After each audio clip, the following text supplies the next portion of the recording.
오늘 하나님의 말씀은 마태복음 21장과 민수기 22장 말씀을 통해서 나귀를 하나님이 들어서 쓰시는데 종려주일에 나귀를 들어 쓰셨습니다.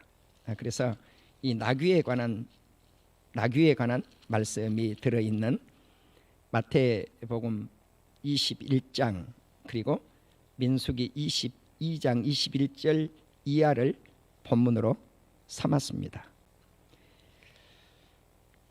마태복음 21장 1절에서 9절까지 읽고요. 12절 이하 말씀 한 곳 본문으로 복음서에서는 읽도록 하시겠습니다. 우리 다 같이 마태복음 21장 1에서 9절까지 11절까지 17절까지 읽으면 시간이 좀 많이 걸리니까요. 말씀이 설교 시간에 거의 나올 거니까 1절부터 함께 읽도록 하겠습니다. 시작. 그들이 예루살렘에 가까이 가서 감람산 박배계에 이르렀을 때 예수께서 두 제자를 보내시며 이르시되 너희는 맞은편 마을로 가라. 그리하면 곧 매인 나귀와 나귀 새끼가 함께 있는 것을 버리니 풀어내게로 끌고 오라. 만일 누가 무슨 말을 하거든 주가 쓰시겠다라. 그리하면 즉시 보내리라 하시니 이는 선지자를 통하여 하신 말씀을 이루려 하심이라. 일러스되 시온 딸에게 이르기를 내 왕이 너에게 임하나니 그는 겸손하여 나귀 곧 멍에 매는 짐승의 새끼를 탓도다라 하였느니라. 제자들이 가서 예수께서 명하신 대로 하여 나귀와 나귀 새끼를 끌고 와서 자기들의 겉옷을 그 위에 얹음에 예수께서 그 위에 타시니 무리의 대다수는 그들의 겉옷을 길에 펴고 다른 이들은 나뭇가지를 베어 길에 펴고 앞에서 가고 뒤에서 따르는 무리가 소리 높여 이르되 호산나 다윗의 자손이여 찬송하리로다. 주의 이름으로 오시는 이여 가장 높은 곳에서 호산나 하더라. 아멘. 13절 한 절 다 같이 읽겠습니다. 다 같이 읽습니다. 시작. 그들에게 이르시되 기록된 바 내 집은 기도하는 집이라 일컬음을 받으리라 하였거늘 너희는 강도의 소굴을 만드는도다 하시니라. 아멘. 민수기서는 설교 말씀으로 대언을 하도록 하겠습니다. 오늘 설교 제목은 나귀도 쓰임받게 하신 예수님이라고 하는 제목입니다. 예수님만 나귀를 쓰신 것이 아니라 민수기서를 보시면 민수기 22장에서는 하나님께서 나귀를 들어 쓰셨습니다. 그래서 나귀를 쓰임받게 하신 예수님과 하나님에 관한 말씀. 그래서 신약의 마태복음 21장 속에서는 예수님이 나귀를 들어 쓰시고 그리고 민수기 22장에서는 하나님이 나귀를 들어 쓰셨습니다. 언제 들어 쓰셨는가? 예수님은 종려주일에 들어 쓰셨습니다. 이제 목사님께서 지금 종려나무를 띄워 주셨습니다.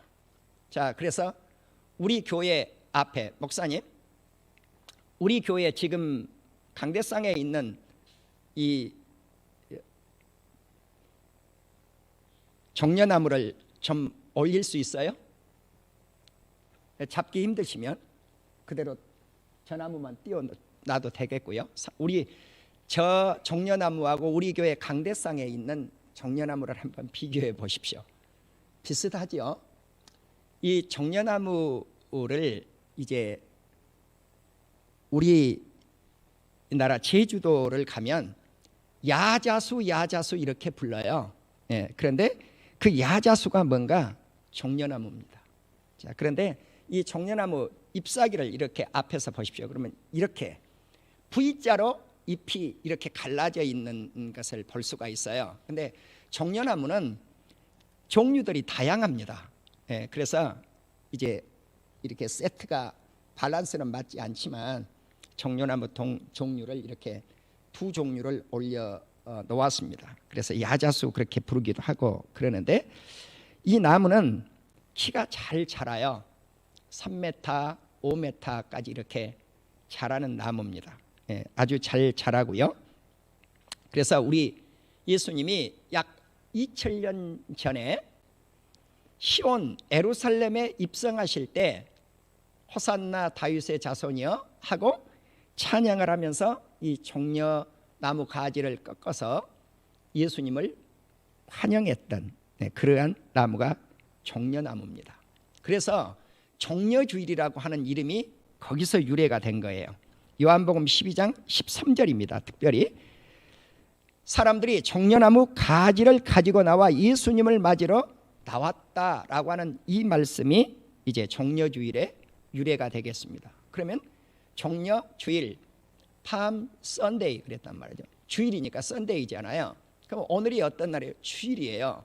그럼 예수님이 예루살렘에 입성을 하셨는데 어느 날 입성하셨는가? 당연히 선데이니까 주일에 입성을 하신 거예요.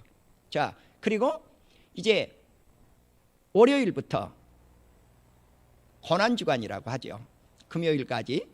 그래서 이제 안식일 무덤에 묻히는 그 기간까지도 고난주간, 이번 주를 그래서 고난주간이라고 합니다. 그래서 종려주일과 함께 고난주간이 한 주 동안 이어져 가고, 그리고 예수님이 부활을 하시죠.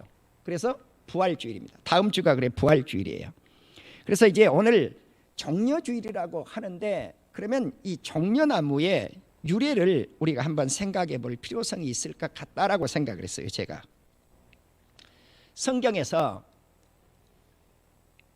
종려나무가 맨 먼저 소개되고 있는 것이 출애굽기 15장입니다. 27절에 보시면 모세가 출애굽을 할 때 엘림에 갔는데 거기에 물샘 12이 있었고 종려나무가 몇 그루 있었는가? 70그루가 있었다고 소개를 합니다. 그래서 이스라엘 백성들이 물샘이 있고 종려나무가 있고 그리고 그 곁에 장막을 쳤다 그랬어요. 그러면 종려나무는 물이 있는 곳에서 잘 자란다라고 하는 걸 알 수가 있죠. 우리나라 지금 이제 기후가 점점점 열대의 기후로 바뀌어지고 있어요. 그래서 제주도에서만 이런 열대 식물이 자랄 줄 알았는데 이제 점점 북상한단 말이에요. 물론 이제 겨울에 하도 추우면 얼어서 죽지만 이렇게 크더라고요. 그래서 기후만 맞춰주면, 온도만 맞춰주면 커요.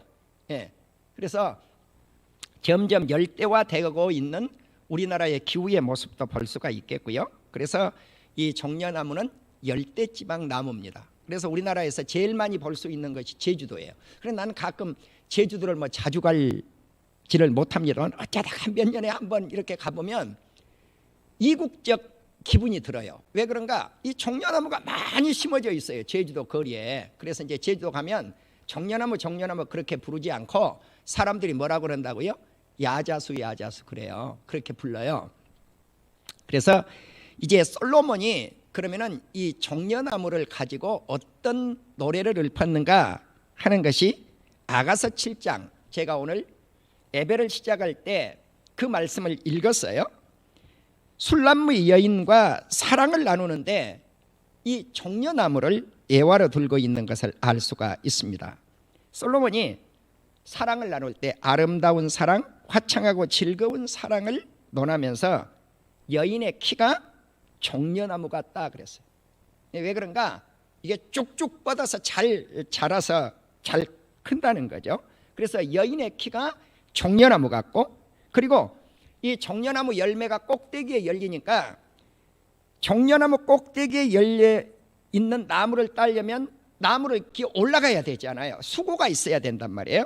그러니까 이 사랑을 나누는 것은 땀 흘림의 수고가 있어야 열매를 딴다는 거예요. 사랑의 열매를 딴다는 거예요. 그래서 그런 의미로 사랑의 노래를 부를 때 종려나무를 예화로 들었다는 겁니다. 이제 이 종려나무는 초막절 절기 때 장막을 짓는데도 사용을 했습니다. 그래서 특별히 느헤미야 8장 15절에 보면 그렇게 기록이 되어져 있어요. 이 종려나무가 잘 자라는데 성장을 잘해서 무엇라고 시편 92편 12절에서는 말씀을 했냐면은 종려나무같이 번성하리라 그랬어요. 그러니까 잘 자라고 잘 큰다라고 하는 의미 때문에 의인이 종려나무같이 번성한다. 그래서 종려나무를 의인으로 의인화시켜서 비유하기를 했습니다.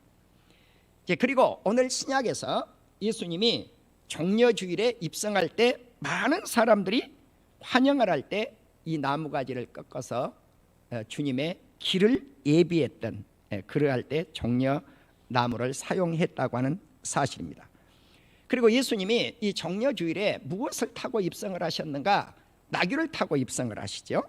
그러면 이제 구약 시대에 나귀에 관한 말씀이 수없이 많이 나와요. 그래서 오늘 예수님이 특별히 나귀를 들어 쓰셨는데 종려주일에 나귀에 관해서 먼저 우리가 한번 말씀을 연구를 해보시면 좋을 것 같습니다. 그래서 말 못하는 짐승을 들어 쓰셔서 쓰임받게 하신 하나님께서 사랑하는 우리 성도님들을 종려주일을 맞이하고 고난주일을 맞이했는데 어찌 우리가 주님 앞에 쓰임받지 않는 성도들이 되어야 되겠는가 하는 것을 생각을 하면서 민수기 22장에 나타나는 나귀를 어떻게 들어 쓰셨는가 하는 말씀이 민수기 22장 21절 이하 말씀부터 나오는데 이 말씀을 다 읽지는 않겠습니다. 제가 이제 21절 민수기 22장 21절 22절을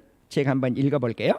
발람이 아침에 일어나서 자기 나귀의 안장을 지우고 모압 고관들과 함께 가니 그가 감으로 말미암아 하나님이 진노하심으로 여호와의 사자가 그를 막으려고 길에 서니라. 발람은 자기 나귀를 탔고 그의 두 종은 그와 함께 있었다. 이제 하나님께서 발람 선지자를 통해서 이 나귀를 사용하신 말씀이 민수기 22장에 기록이 되어져 있습니다. 여기서 말 못하는 나귀를 어떻게 하나님께서 들어 쓰셨는가? 구약에서 가장 많이 나귀에 대해서 등장하고 있는 것이 민수기 22장이에요. 그리고 신약에서 나귀에 관해서 가장 많은 말씀이 나오고 있는 곳은 어딘가? 역시 예수님이 사용하신, 우리가 읽었던 예루살렘 입성 때 나귀를 사용하신 것을 마태, 마가, 누가, 요한이 다 사용을 했어요. 그리고 에베소서에서 이 나귀, 말 못하는 나귀를 입을 열게 하신 것을 인용할 때 신약에서 나와요. 그러니까 신약에서 나귀를 사용한 것은 이 발람 선지자가 탔던 나귀 이야기, 그리고 예수님이 타셨던 나귀 이야기를 가장 많이 사용했다는 거예요. 그런 의미로 오늘 민수기서와 복음서 예루살렘에 입성하셨던 예수님의 그 나귀에 관해서 오늘 예를 들어보려고 이 본문을 선택을 했습니다. 하나님이 발람 선지자에게 이스라엘 백성을 저주하지 못하도록 막았어요. 이제 발락이라고 하는 왕이 이스라엘을 저주하기 위해서 발람 선지자를 초청을 하죠. 그래서 이 발람 선지자를 초청해서 이스라엘에게 저주를 내리라고 말씀을 하는데, 당연히 하나님께서 발람 선지자에게 내가 너에게 이런 말만 가서 전해라 이랬단 말이죠. 그러면 이런 말이 무엇인가? 이스라엘을 축복하라고 하는 말씀입니다. 그런데 모압 왕 발락은 반대죠. 이스라엘을 저주를 해야 돼요. 그래야 자기가 복을 받는다는 거죠. 그래서 하나님께서 가로막았는데 발락이 많은 뇌물을 주려고 하니까, 그러면 오늘 밤 하나님께서 내게 어떤 말씀을 더하는지 기다려보고 내가 알려주겠다 그래요. 하나님은 이미 선언을 했는데 마음에 은큼한 마음이 있는 거죠. 발람 선지자의 마음이. 그런데 이제 하나님께서 그래 그렇다면 가라 그랬어요. 가라 그랬는데 이 허용하는 것이 못마땅해서 허용한 거예요. 그런데 그 말씀을 뇌물을 받아먹기 위한 그 마음, 은큼한 마음이 발람 선지자의 마음속에 있으니까 아침에 안장을 지웠는데 거기에 무엇을 타고 가는가? 나귀를 타고 가는 거죠. 여기서 이제 조금 있다 나귀를 어떻게 사용을 했는가 하는 말씀이 나올 텐데, 나귀는 교통수단으로 사용을 했구나 하는 것을 알 수가 있습니다. 자, 그런데 이 나귀가 이 주인을 인도에 가다가 3번이나 주인을 거역을 해요. 자, 이렇게 길이 있는데 정식 길을 가다가 밭으로 들어가 버려요. 밭으로 들어가 버리니까 주인이 야 이놈아, 제대로 가는 길을 가야지 밭으로 들어가면 어떻게 해? 제가 각색한 거예요. 그리고는 매를 때렸단 말이에요, 나귀에게. 그러니까 이 나귀가 또 가다가 포도원밭에 이렇게 가다가 이제 담벼락이 하나가 있는데 담벼락에다가 주인 발을 갖다가 탁 기대더니 발을 그냥 자기 몸으로 눌러버려요. 그러니까 이 주인이 얼마나 발람 선지자가 아프겠어요? 그러니까 이놈아 또 왜 그렇게 하냐고 한단 말이에요. 그런데 이번에는 자기 주인 발 밑으로 납작 엎드려 버려요. 걸어가지는 않거든요. 이렇게 걷지를 않아요. 그러니까 또 때려요. 3번이나 매를 맞았죠. 그러니까 그때 하나님께서 말 못하는 이 나귀를 입을 열어버렸어요. 입을 열어서 내가 언제 당신에게 거역한 적이 있냐는 거죠. 한 번도 당신의 말을 내가 반항해서 거역한 적이 없다는 거죠. 그런데 그때 그러면 이 나귀는 왜 그러한 행동을 했는가? 하나님께서 나귀의 눈을 열어서 하나님의 천사 사자의 모습을 이 짐승에게 보여준 거예요. 그래서 나는 이 기사를 읽을 때마다, 말씀을 읽을 때마다 사람이 알지 못하고 깨닫지 못하는 것을 짐승은 깨달을 수 있다는 거죠. 그러니까 우리가 가끔 가다가 전도서를 제가 우리 성도들과 함께 나누면서 누가 지혜자인가, 지혜자를 찾겠다고 솔로몬이 했는데 찾지를 못해요. 아굴은 자기가 지혜자가 아니라 짐승 같다고 그래요.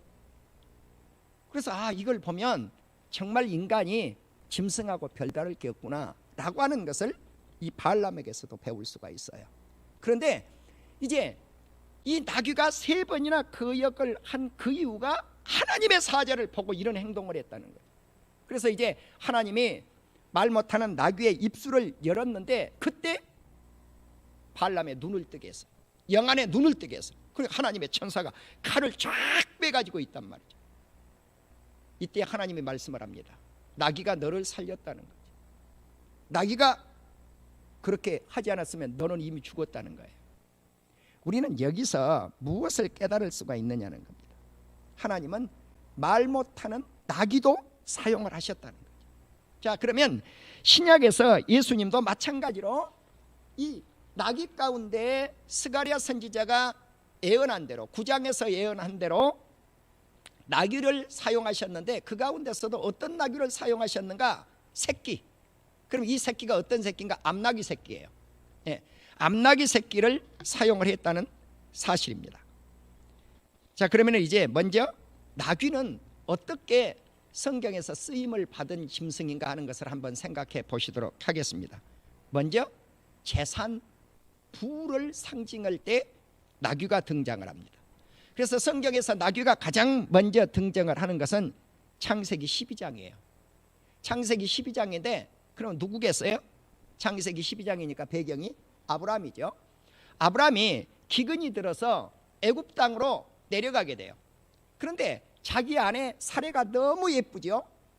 그러면 내 아내 마이 와이프 이래야 되는데 나의 누이라고 그래요. 거짓말하죠. 거짓말. 그러니까 애굽 사람들이 보니까 너무 예쁜 여인이란 말이에요. 애굽의 고관들이 보니까 너무 아름다운 여인이에요. 그러니까 바로 궁으로 데리고 왔어요. 누구의 부인을 만들려고 한 거예요? 바로의 부인을 만들려고 하는 거죠. 그때 하나님께서 바로를 때려요. 이때 바로가 하나님 앞에 치기 전에 무엇을 아브라함에게 선물을 했는가? 나귀를 선물을 합니다. 나귀. 선물은 가운데 나귀가 들어가요. 이처럼 나귀는 재산하고 밀접한 관계가 있었다는 거죠. 왜 그런가? 이 당시 이 나귀는 교통수단으로 이용을 했기 때문에 그래요. 자, 그리고 이제 어떤 짐을 싣는데 운반용으로 이 나귀를 활용을 했다고 하는 거죠. 우리가 욥기서를 보시면 욥기 1장에 보면 욥의 재산이 소개되죠. 양이 소개되죠. 그 다음에 소가 소개되죠. 그 다음에 세 번째 소개되고 있는 것이 낙타예요. 그 다음에 네 번째 소개되고 있는 것이 뭔가? 암나귀예요. 그러면은 낙타가 재산 가운데 네 번째 소중한 짐승이었구나 라고 하는 걸 알 수가 있어요. 그러면 암나귀가 몇 마리였는가? 욥에게 500마리였죠. 그래 욥이 다 시험을 통과하고 나서 마지막에 욥기 42장을 가면 몇 마리를 줘요? 갑절을 주었으니까 1000마리를 주죠. 재산하고 밀접한 관계가 있구나 라고 하는 것을 알 수가 있어요. 에스라 2장 67절과 느헤미야 7장 69절은 동일한 말씀이에요. 이스라엘 백성들이 바벨론 포로 생활을 하고 귀환을 해서 돌아왔어요. 그때에 사람들이 42,360명이라고 나와요. 말, 노새, 낙타, 그 다음에 나귀. 그러니까 짐승 가운데서는 여기서 말, 노새, 낙타, 나귀, 이게 다 무슨 용이에요? 짐을 운반할 수 있는 운반용들이에요. 아니면 탈 수 있는 그러한 용도들이에요. 이때 제일 많은 숫자를 지니고 있었던 것이 뭔가? 나귀예요. 6,720마리였어요. 자, 그 다음에 그러면 이제 창세기 24장을 보시면 아브라함이 늙은 종을 이삭을 중매를 시켜야 되겠거든요. 결혼을 시켜야 되겠거든요. 그래서 중매쟁이를 늙은 종을 선택해 가지고 이 가나안 땅에서 이삭의 아내를 얻지 말고 내 고향 친족에게로 가라. 그러니까 어디로 가라고 말해요? 하란 땅을 갔어요. 하란 땅에 가서 이삭의 외삼촌 라반의 집에 딱 가서 이 늙은 종이 하는 말이, 내 주인님은 늙어서 아들을 이렇게 받습니다. 그런데 우리 주인님은 재산이 많다는 거예요. 그때 종들도 많고 낙타도 많고 나귀도 많습니다. 그때 나귀가 등장을 해요. 그러면은 이 재산 가운데 나귀는 굉장히 소중한 위치에 지니고 있었구나. 그런데 내 주인님이 그 나귀, 낙타를 그 아들 이삭에게 유산으로 물려줄 것입니다. 그래요. 그 말은 무슨 말이에요? 당신 내 딸을 보내준다고 하면 이렇게 많은 유산을 얻게 될 것입니다. 그 말이에요. 이제 그 다음에 창세기 30장 43절에 보면 야곱이 라반의 집에 있을 때 이제 20년 동안 많은 고통 생활을 했는데, 그때 데리고 나왔던 짐승들이 뭐냐? 양떼와 많은 노비들, 낙타, 나귀였어요. 이때 나귀가 많았더라. 그러면 아브람, 이삭, 야곱은 낙타를 많이 지니고 살았던 인물이라고 하는 것을 알 수가 있어요. 또 이제 야곱의 아들 요셉이 이제 국무총리가 돼서 7년 기근이 들었을 때 이제 짐승들을 가지고 와서 무엇과 바꿉니까? 먹거리, 양식과 바꿔주는데, 그때 그의 나귀를 바꿔줬어요. 자, 사람들이 양도 가지고 와요, 소도 가지고 와요, 나귀도 가지고 와요. 그리고 그것을 받고 양식으로 바꾸어 주었던 것이 나귀예요. 이만큼 재산에 있어서 소중한 위치를 차지하고 있었던 것이 나귀라고 하는 것을 알 수가 있습니다. 창세기 22장 3절에 보면 아브라함이 교통수단으로 사용했다고 하는 것이 나와 있죠. 하나님께서 어느 날 아브라함에게 네 독자 이삭을 내가 지시한 모리아 산 땅에 가서 번제로 드리라 그래요. 그러니까 아침 일찍 아브라함이 안장을 주었다 그랬거든요. 어디에다가? 나귀에 안장을 주었다. 이래서 이제 아브라함과 밀접한 관계가 있고 재산과 밀접한 관계가 있고 그 다음에 운반수단에 밀접한 관계가 있다고 하는 것입니다. 창세기 49장을 보시면 유다에게 축복을 하고 이사갈에게 축복을 할 때 야곱이 무엇라고 말씀을 했느냐면은 이 나귀, 유다는 이 나귀하고 관계가 있는데 나귀를 포도나무에 매며 그의 암나귀 새끼를 아름다운 포도나무에 맬 것이라고 그랬어요. 자, 이 말씀은 어떤 말씀인가? 나귀는 평화를 상징을 합니다. 이 평화를 상징하는데 유다에게 왕권을 주어졌잖아요. 유다에게 왕권을 주어졌는데 유다가 주어진 왕권은 누구를 통해서 성취가 되어지는가? 메시아이신 예수 그리스도예요. 예. 그래서 이제 예수님이 정려주일에 무엇을 타고 오시는가? 나귀를 타고 와요. 그런데 이때 예수님을 어떤 분으로 묘사를 하는가? 이스라엘 왕으로 묘사를 합니다. 창세기 49장 14절에 이사가를 양의 우리사에 꿇어앉은 건장한 나귀다 그랬어요. 그런데 여기서 건장한 나귀는 강한 나귀구나 이렇게 그냥 해석해버리고 넘어가면 안 돼요. 유다에게 축복을 했던 나귀하고는 좀 달라요.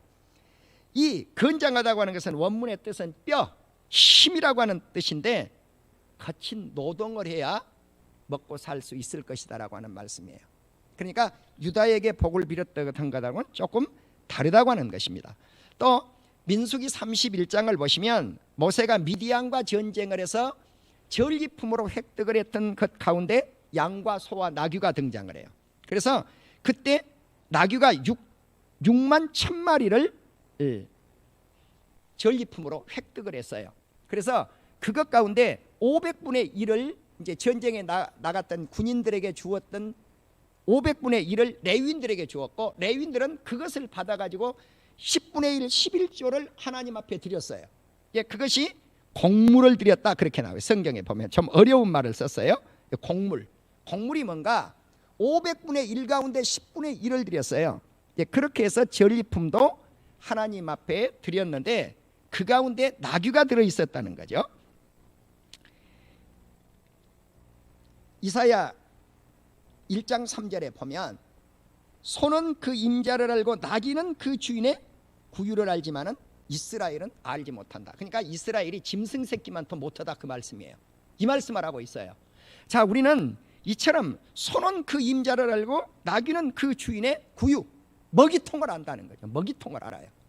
난 그래서 이 말씀을 한번 가만히 음미를 해봤어요. 야, 박 목사 이놈아, 너는 예수님의 말구유를 아니?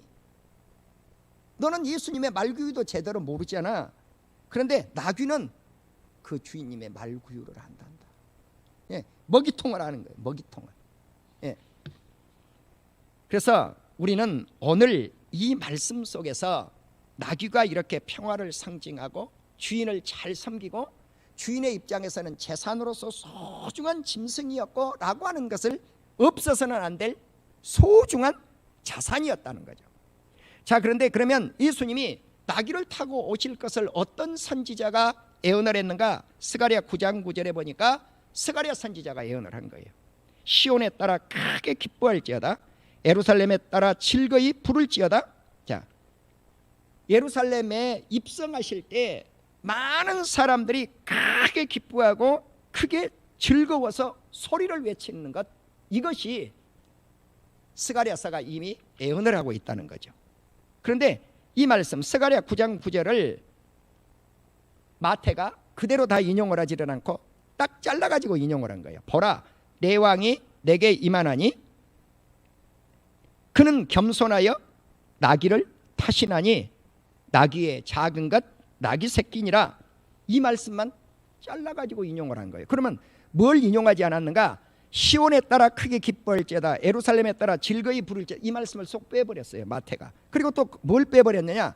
그는 공의로우신 왕이다. 이걸 빼버린 거예요. 또 뭘 빼버렸느냐? 구원을 베푸신다는 걸 빼버렸어요.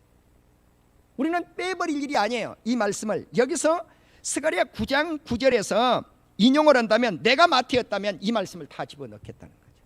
네. 근데 이제 그렇다고 해서 하나님의 성경이 잘못됐습니다, 그런 게 아니에요. 네. 보는 시각을 좁혀버린 거예요.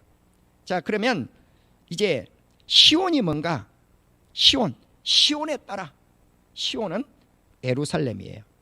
그러면 이 시온을 묘사를 할 때 성경은 다양하게 시온을 묘사를 했어요. 요새라고 하는 뜻입니다. 시온은 예루살렘이 그 처해 있는 위치가 산이에요. 그러니까 해발 높은 곳에 예루살렘이 위치해 있는데 거기보다 더 높은 곳, 예루살렘 도시보다 더 높은 곳이 우리가 잘 알고 계시는 올리브산, 감람산이에요.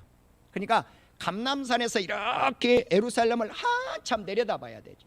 그래서 예수님이 어디에서 그러면은 낙타를 타시고 예루살렘에 입성을 하게 되시는가 하는 거죠. 이게 어딘가? 이 감람산입니다. 감람산. 그래서 시온인데 출발점이 어딘가? 그 감람산이에요. 그러면은 우리가 감람산에 예루살렘을 방문하실 때, 내가 갔을 때는 그게 있더라고요.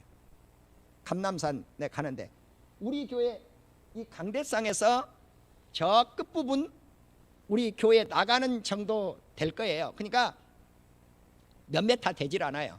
그걸 나귀를 타는데 얼마를 받는가? 1달러 받더라고요, 그 당시. 그런데 바보처럼 내가 바보 같다 그런 거죠. 예. 그걸 비싸다고 생각을 한 거예요. 돈 1,200원이 비싸다고 생각을 한 거예요. 왜? 나귀 한번 타고 금방 내릴 건데. 나는 우리 성도님들이 그런 기회가 있다면 2달러 달라 그러는 5달러 달라 그래도 아끼지 말고 타시기를 바랍니다. 나는 지금도 후회해요. 왜? 그때 안 타봤더니 나귀를 타는 느낌을 내가 우리 성도님들에게 설교를 못해요. 예. 그러면은 나귀는 물론 이제 훈련되어 있는 나귀니까 막 흔들어 버리고 그러질 않겠지만, 나귀 타는데 그렇게 이 짐승이 말을 잘 들을 것인가? 그렇지 않는 짐승이에요. 그런데 거기에 어린 나귀 한 마리를 딱 보관을 하고 있어요. 그래서 관광객들에게 1달러씩 받고 태우는 거죠. 그러니까 무슨 말씀이에요? 성경하고 근거가 있다는 거죠. 예수님이 바로 이곳에서 나귀를 탔습니다. 그런 의미가 상징적으로 들어 있는 거죠. 그러면 그 예루살렘 시온을 거룩한 산이라, 큰 왕의 성이라, 여호와의 산이라, 거룩한 자의 시온이라, 제가 설교 시간이 짧아서 성구를 다 대지 않겠습니다. 그러니까 시온은 거룩한 산이에요. 큰 왕의 성이에요. 그러니까 큰 왕의 성에 임금님이 지금 나귀를 타고 입성을 하시는 거예요. 이것이 바로 여호와의 산이고 거룩한 자의 시온이라 그렇게 말씀을 했습니다. 다시 말씀을 드리면 예루살렘이 시온이에요. 그러면 영적으로 이 시온이 어딜까? 천국입니다. 우리가 가야 될 시온은 어딘가? 천국이에요. 히브리서 12장 12절에 보면 모세는 호렙산을 올라갔는데 두렵고 떨린다 그랬어요. 네. 그런데 우리 믿는 성도가 갈 산은 어딘가? 시온산과 살아계신 하나님의 도성인 하늘의 예루살렘이라고 히브리서 12장 22절에 말씀을 해요. 그래서 우리가 갈 곳이 어딘가? 하늘의 예루살렘. 또 계시록 14장 1절에 보면 14만 4천이 이마에 너는 내 것이라고 도장을 콱 찍어버리잖아요. 우리 주님이 그곳이 어딘가? 시온산에서 도장을 찍은 거예요. 계시록 21장 1절에 보면 새하늘과 새 땅이 나타날 때 이 세상에 하늘과 땅과 바다가 없어져 버려요. 바로 이 새하늘과 새 땅이 어딘가? 바로 거룩한 성 천국이죠. 이곳이 영적 시온산이라고 하는 것을 우리가 이해하셔야 돼요. 그러면 이제 예수님이 예루살렘의 왕 되신 모습으로서 입성을 하신 거죠. 자, 그러면 예수님이 입성을 하셨는데, 왕으로서 입성을 하셨는데 어떤 왕으로 입성을 하셨는가? 공의의 왕으로 입성을 하셨다는, 공의의 왕. 그러면 이 공의의 왕으로서 오셨는데 예수님은 세상을 공의로 심판하시는 거죠. 로마서 3장 21에서 22절에 보면 한 의가 나타났는데 이 의가 누군가? 예수님이에요. 우리가 어떻게 의를 이룰 수 있을 것인가? 믿음으로. 금주 고난주간이잖아요. 특별히 이번 주 금요일을 성금요일이라고, 거룩한 금요일이라고. 거룩한 금요일. 거룩한 금요일에 예수님이 십자가 위에서 6시간 동안 십자가 위에 매달려서 십자가를 지시죠. 바로 그 예수님을 믿음으로 말미암아 믿는 자에게 하나님의 의가 있다라고 말씀을 하죠. 그래서 예수 그리스도 안에서 우리가 속량을 받고 예수 그리스도를 통해서 하나님의 은혜를 통해 값 없이 예수 그리스도를 믿음으로 말미암아 은혜를 받았다라고 말씀을 하고 있습니다. 바로 예수님이 이 세상에 공의를 행하시는 왕으로 입성하신 것은 무엇 때문에 오셨는가? 구원을 베푸시기 위하여. 예, 그러니까 스가랴 9장 10절이 나타나고 있는 이 말씀을 우리는 이해를 하셔야 된다는 거죠. 예, 그래서 스가랴서가 9장 9절에서 말씀하고 있는 이 말씀, 그리고 예수님은 이 세상에 오셔서 어떻게 통치를 할 것인가?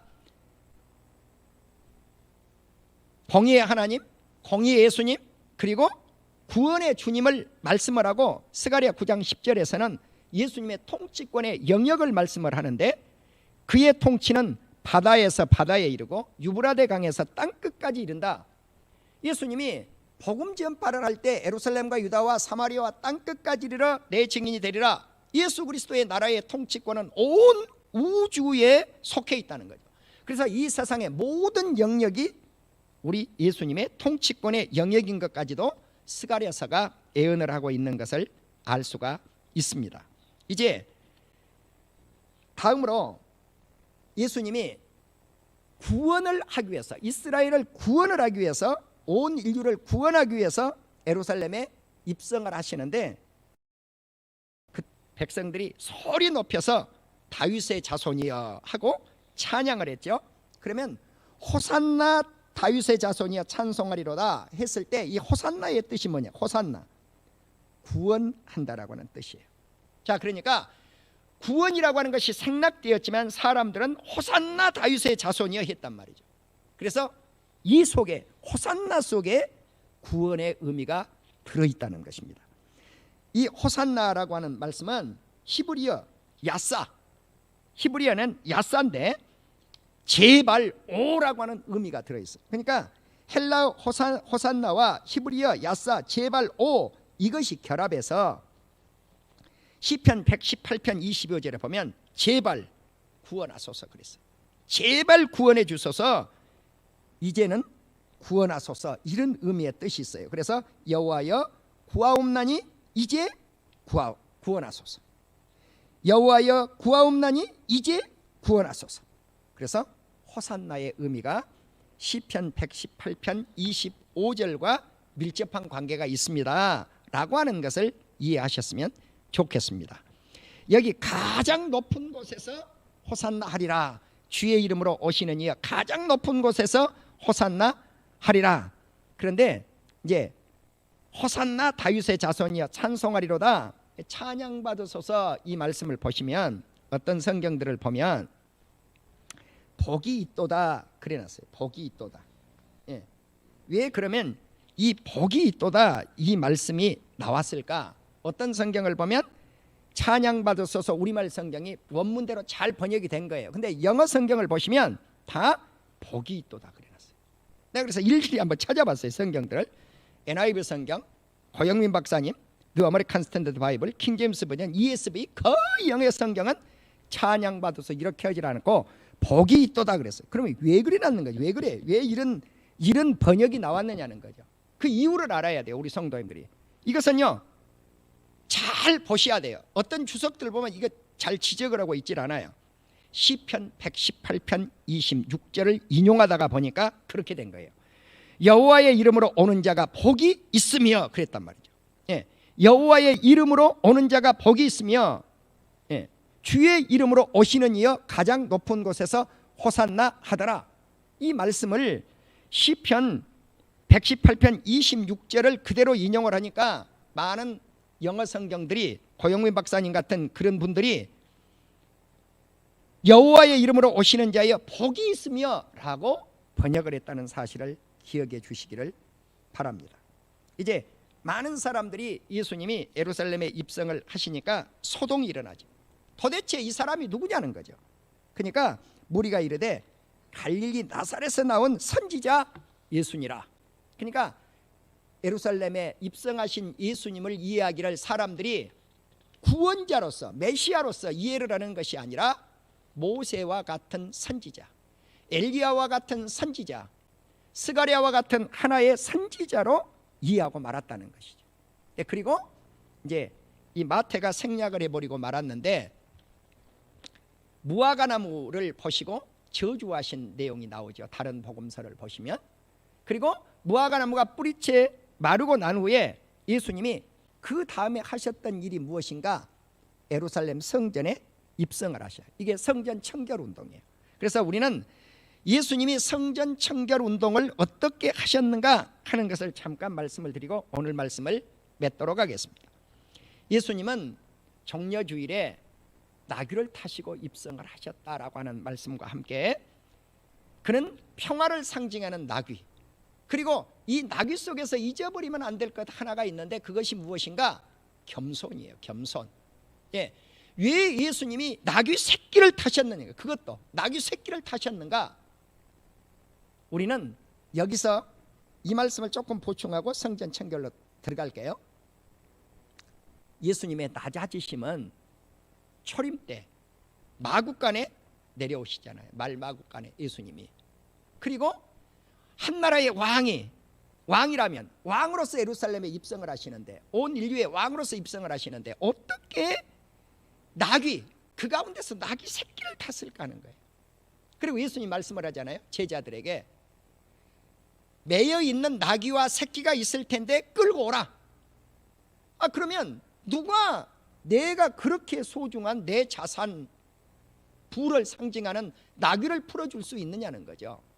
그런데 누가 무엇라고 하면 주가 쓰시겠다고 하라. 우리말 성경이 그랬죠. 그러면 이제 영어 성경을 보면 뭐라 그랬는가? 주님이 필요해서다 그랬어요. 주님께서 소용이 있어서 필요해서 그런다는 거죠. 자, 그런데 아무도 왜 그 나귀 새끼를 풀고 가는가, 나귀를 풀고 가는가 하는 사람이 아무도 없었다는 거예요. 여기서 우리는 무엇을 알 수가 있느냐? 이 세상 우주 만물의 모든 것의 주인이 누군가? 예수 그리스도라는 거죠. 사랑하는 우리 성도 여러분, 여기서 나귀가 어떻게 쓰임을 받았는가? 이 나귀의 주인이 그거 내 건데 라고 하지 않았다는 거죠. 여기서 우리는 내 것이라고 하는 개념이 무엇일까? 하나님 앞에 창조된 피조물인 우리가, 만들어진 우리가 주님이 쓴다고 했을 때 내어줄 수 있는 것. 내가 네가 필요하다, 내어줄 수 있는 것. 예. 네가 가지고 있는 것이 내가 필요해, 그럼 말없이 내어주는 것. 이것이 나귀의 주인과 나귀에게서 배울 수 있는 것이라는 거죠. 우리는 예수님이 이렇게 겸손하게 예루살렘에 입성을 하셨는데 이제 겸손의 극치가 어디겠습니까? 고난주간 성금요일날 십자가 위에서의 고난의 사랑의 극치, 이것이 가장 낮아지심에, 좀 어려운 말로 비하라고 그랬잖아요. 낮아지심, 가장 낮아지심. 그리고 예수님이 이 사건 이후에 무화과나무 비유의 말씀 다음에 성전에 들어가서 성전 청결 운동을 일으키는데, 성전에 들어가 보니까 돈 바꾸는 사람들이 득실거린단 말이에요. 그래서 거기에 이제 제가 신학교 다닐 때 한 교수님이 그래요. 유태인들이 얼마나 타락을 했으면 예수님이 성전 청결 운동을 하고 들어갔더니 무슨 때까지 그 안에 득실거렸느냐? 돼지 때까지 득실거렸다는 거예요. 돼지. 왜 그랬는가? 재물이 모자라서. 예. 이것이 혼합주의예요. 이걸 보고 혼합주의라고 그래요. 혼합주의. 무슨 말이냐면 소, 양, 비둘기 이렇게 정결한 것만 제물로 드릴 수가 있는데 돼지 새끼를 끌어다 놓고 제물이 모자라니까 이것까지 제물로 바쳤다니까, 소하고 돼지를 혼용해서 쓸 수 있다라고 생각하는 것이 뭔가 혼합주의예요. 여러분, 지금요, 이게 한국 교회도 마찬가지고 미국 교회도 마찬가지고 미국의 정치권도 마찬가지고 혼합주의가 만연되어 있어요. 혼합주의가. 그래서 발람과 같은 이런 못된 생각이 수많은 정치인들 속에, 종교계 지도자들 속에 들어와 있는 거예요. 순수 복음이 사라져버린 거예요. 순수 복음이라는 것은 뭔가 소와 양과 비둘기를 드리는 것이 순수 복음이요, 예수 그리스도를 통해서만 구원받을 수 있는 복음인데, 그 외에 발락이라든가, 예, 또 바알이라든가 아세라 신이라든가 이런 것들을 통해서 구원을 받을 수 있다고 하는 싱크리티즘이라고 하는 혼합주의가 들어와 버리고 말았다는 거죠. 그래서 예수님이 화가 나신 거예요. 예, 화가 나신 거예요. 그래서 책상 위에 돈 바꾸려고 하는 것들, 그들이 앉아있는 책상 뒤집어 엎어버리죠. 예수님이 의자를 뒤집어 엎어버리죠. 그러니까 예수님이 화를 내는 장면이 여기서 나와요. 예, 뒤집어 엎는 거예요. 뒤집어 엎었어요. 바로 우리는 예수님이 그때 남기셨던 말씀이 있어요. 내 집은 만민이 기도하는 집이다. 예, 그래서 이 말씀을 마태복음을 내 집은 기도하는 집이라 그랬는데 마가복음 11장 17절에 보시면 만민이 기도하는 집이라고 나오거든요. 모든 사람이 기도하는 집이에요. 내가 개척을 하면서 이 말씀이 제 심장을 확 꽂아버린 거예요. 그렇다, 박 목사야, 이 교회는 네 집이 아니다. 네 거 아니야, 내 거야. 이 사상을 주님이 저에게 심어줬어요. 34년 전에 제가 전도사 때 이 말씀을 붙잡고, 주님, 우리 교회는 절대로 문을 잠그지 않겠습니다. 도적놈 들어온다고 해서 문 잠그지 않겠습니다. 나는 제가 우리 교회를 떠나는 이유라고 할지라도 어떤 성도도 어떤 목회자도 교회 문만큼은 잠그지 마시기를 바랍니다. 아니 목사님, 뭐 없어질 건데요? 잊어버리면 어떡해요? 여러분, 이거요, 잊어버리면 잊어버리는 거죠. 막말로. 예, 잊어버리면 잊어버리는 거죠. 그런데 보세요, 그렇게 믿고 34년 제가 교회를 섬기는 동안 잊어버린 게 있는가? 없어요. 별거 없어요. 제일 큰 거 잊어버린 거 뭐인가? 저 모델하고 거의 똑같아요. 예, 신디사이즈. 저거 얼마인가? 그 당시 대간 3, 40만 원. 예, 죄송합니다. 그 누가 놀라갔는가? 참 부끄러워요. 뭐 할 수 없이 제가 말씀드리겠습니다. 내가 총신 출신인데 총신 전도사가 훔쳐갔어요. 네. 어디서부터 훔치기 시작을 했는가? 저 가평, 구리, 남양주, 의정부, 양평까지 훔쳤어요. 뭘 훔쳤는가? 신디사이즈 악기, 그 다음에 이런 마이크, 이런 걸 훔쳐가지고 자기가 내지 못한 이자, 이걸로 내다가 한 달쯤 잊어버리고 났더니 우리 교회 청학리 있을 때예요. 형사가, 의정부 경찰서 형사가 날 찾아왔어요. 목사님, 어떤 전도사가 훔쳐갔는데 좀 용서 좀 해주세요. 초범입니다. 그 찾아왔어요. 그 형님이 목사예요. 목사님, 꼭 내 동생이 회개해서 거듭나도록 기회를 한번 주십시오. 그래요. 그래서 용서해 주세요. 그래요. 그래서 제가 뭐라고 그랬느냐? 우리 교회 신디사이즈 중고다. 그러나 하나님의 것이니까 내가 탕감을 못한다. 중고로 사와라. 그랬어요. 그러니까 예 그랬는데 지금까지 안 사와요. 그래서 우리 교회가 제가 새로 장만한 거예요. 중고. 예. 여러분, 제가 무슨 말씀을 드리냐면, 나는 그 전도사님이 회개하고 하나님 앞에 큰 위대한 하나님의 종으로서 쓰임받기를 원합니다. 주님 앞에 고난당하는 게 별거 없다는 거예요. 그런데 문 열어놨을 때 우리 교회, 내가 가끔 저 헌금을 이렇게 봐요.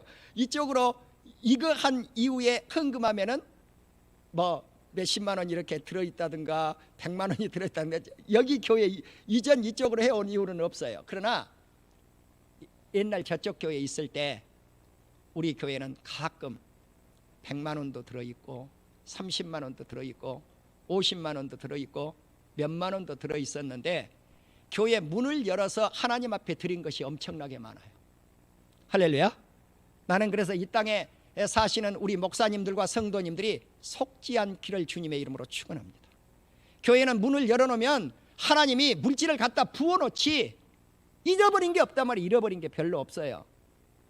오늘날 많은 교회들이 도적 맞을까 봐 교회 문을 꽉꽉 닫는데 그건 주님 뜻이 아니에요. 닫혀있는 교회 주님 못 들어가요. 우리 예수님도 못 들어가요. 나는 강남에 어떤 교회를 갔어요. 유명한 교회예요. 뭐 내놓으라고 하는 교회예요. 예, 소문난 교회예요. 철장 권세요.